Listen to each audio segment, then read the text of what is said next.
Hi, my name's Carson, and I thought I'd make a little series about some sort of intermediate modular patching techniques.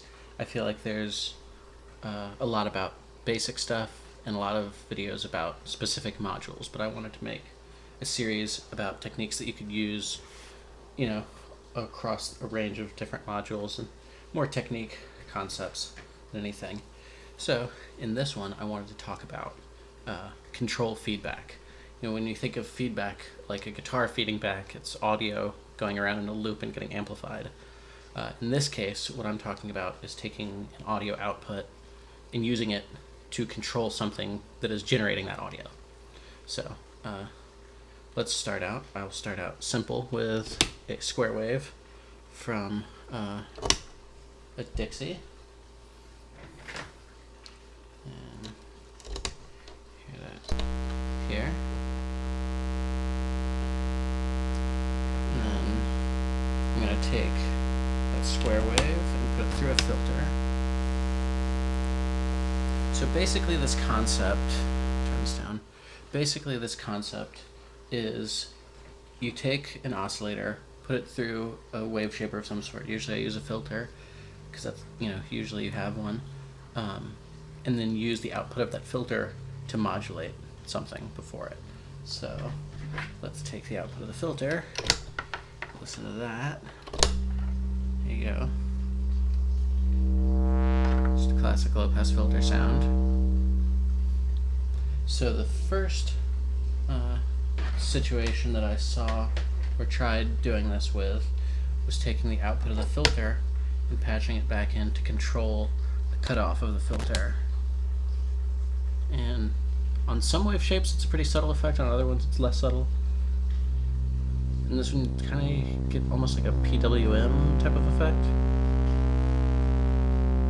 But you can kind of see what's happening, This is the wave that's going into it. This is what's coming out of it. And when this is... There we go. When we turn this up, you can kind of see... Zoom in a little bit. You can see that the lower negative portions of the wave is as if this knob is lower down, is filtering it like that. And then the upper portions are sharper. I'm not sure why the PWM thing happens, but it's kind of cool. And it gets especially weird when you add resonance.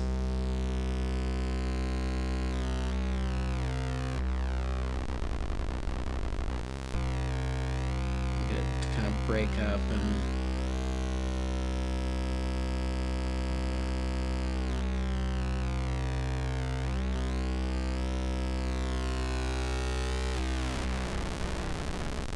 some wild noises. So let's get rid of that effect.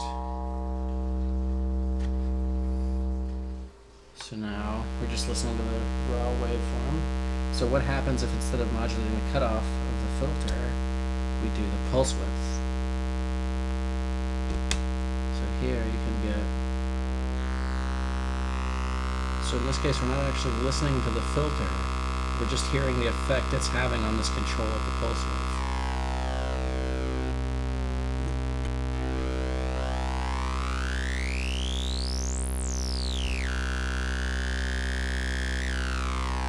Some resonance.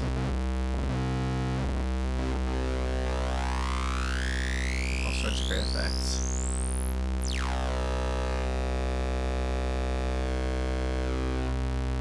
So, if a little bit of wave shaping is fun, a lot of wave shaping is even more fun. So let's take the output of that filter and put it into this Music Thing mini drive, which is a fantastic new module. It's pretty affordable in an analog overdrive circuit that this light lights up when the signal is being overdriven. So we'll take a copy of that output. And so now you'll hear, this will actually probably work a little better with a different wave shape. So let's do, there we go. So then you can see the effect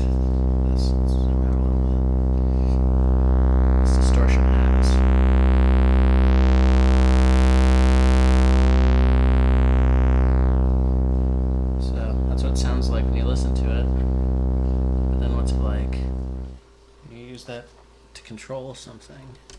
So let's control the cutoff of the filter with it. So let's listen to the output of the filter. And now, interesting. Oh, there it goes. I think the cable might be a little loose.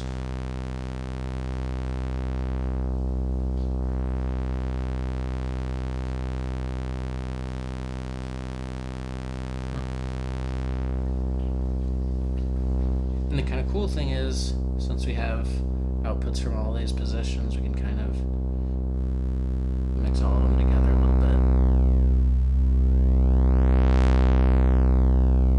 Get some fun effects.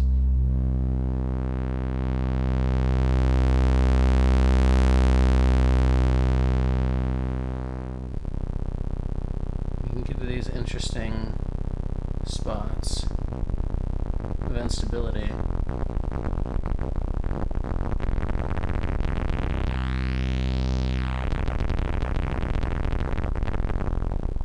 It's a great way to get a complex sound out of some simple components. In this case, an oscillator, a filter, and an overdrive. The overdrive is having a fairly subtle effect right now, I think.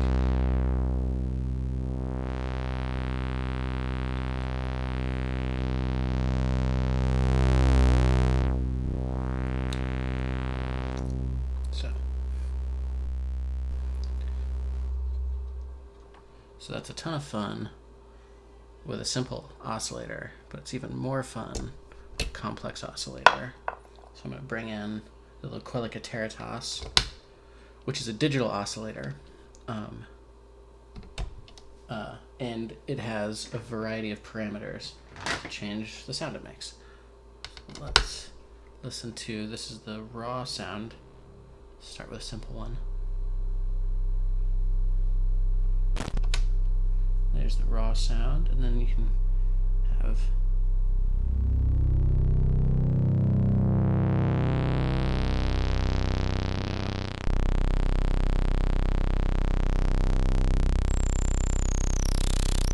it can already get pretty crazy all by itself.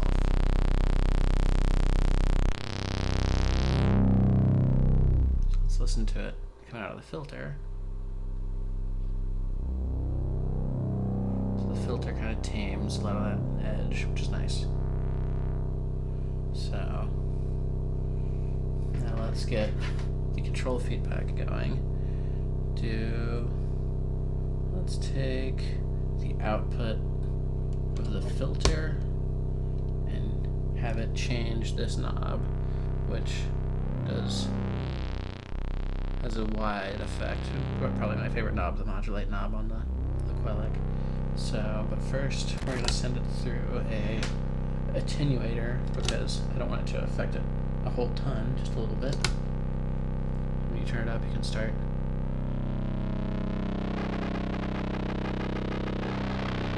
It's really cool.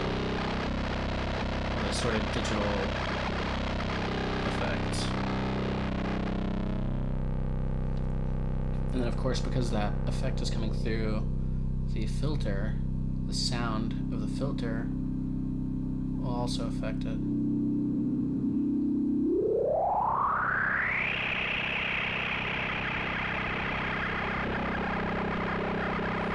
Bring in the oscillator by itself.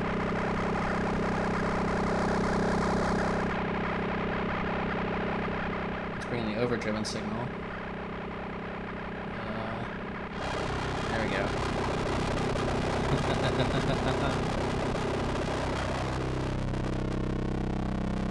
Yeah, have a lot of fun.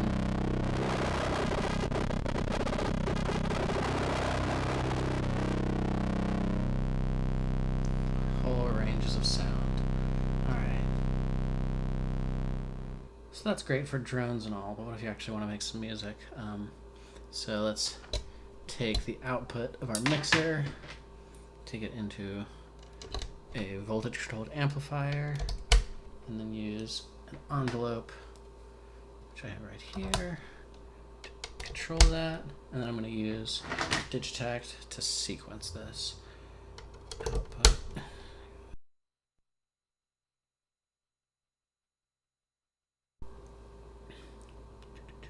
And then we have right here on this channel our MIDI to CV converter giving us pitch and gate information. So we'll take the pitch, take it to Loquelic, and the gate, longer cable.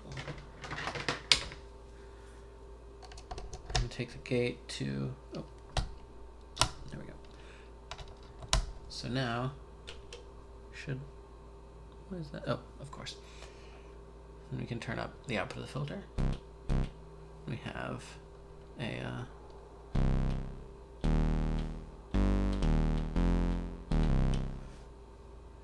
something we can play.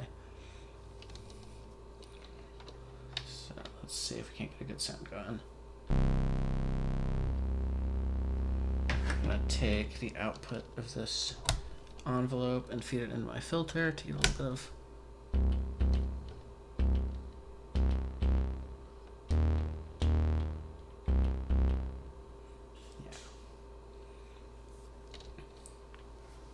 let's get a little beat going.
Feedback back in, you kind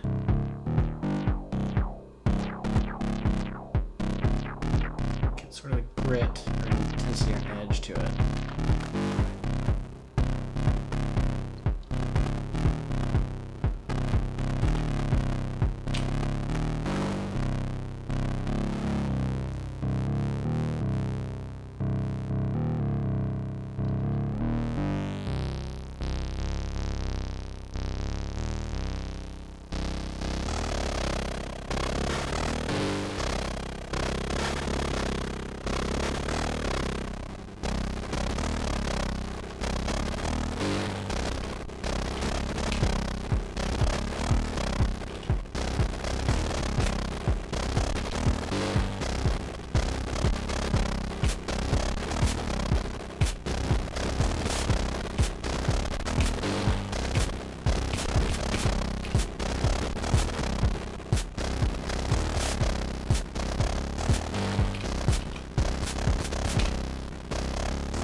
just real fun stuff like that.